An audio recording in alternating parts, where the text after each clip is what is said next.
If you've been eating chips all winter like some of us, there's no motivation like spring to get you back on track. We have Chinwe in studio. She's a registered dietitian and certified personal trainer to give us some helpful hints. So we're starting off with the drinks because a lot of us consume sugary beverages. Probably not the best idea. No, and if you are used to consuming sugary beverages like pop or even caffeinated drinks that have lots of sugar, it might be more difficult to switch to water. Water is a really great choice, calorie-free, and it's really what our body needs when we're looking for fluid and hydration. So if you're struggling with drinking your water because of flavor, there's some really easy things that you can do to make it more enjoyable. So even just adding lemons to your water or a combination of cucumber and mint makes it really refreshing and great to taste. Yeah, everyone in studio was smelling this and saying that it just smells delicious. Kind of souped up water. Enjoy drinking that water, people. Yeah.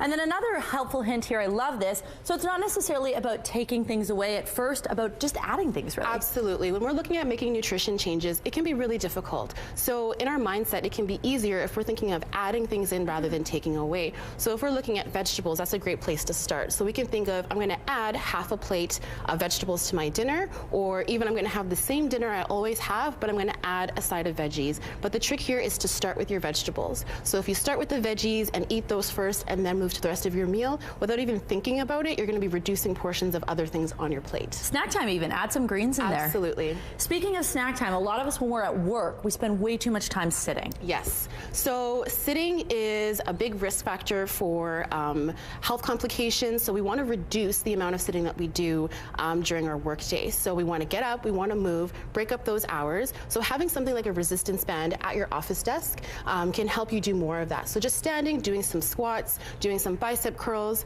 with even small dumbbells or a resistance band is a great way to do that. So you've got this beautiful little journal here, which really represents the fact that it's all about goal setting. Absolutely. I'm really passionate about writing goals down, because if you write something down and you can look at it every day, then it's a reminder of what you're working towards and why it's important to you. So having a journal like this, something that you're always writing your goals down in, can be something you revisit and helps you stay motivated towards the goals that you set for yourself. Yeah, a really tangible example of how to set goals. And you really preach that it's about setting goals that are realistic, right? Realistic, and that's different for everyone. So a realistic goal needs to be something that you actually have the ability to do in regards to equipment that you have, the environment that you're in. So making sure that you're setting a realistic goal, because then that's setting yourself up for success. If we're not setting realistic goals, we're maybe trying to achieve something that's not possible, not because of our own wishes or wants, but just because we don't have the tools to be able to do them. So you say start small and sort of work your way up. Start small and work your way up. So for physical activity, work towards meeting the 150 minutes of physical activity per week.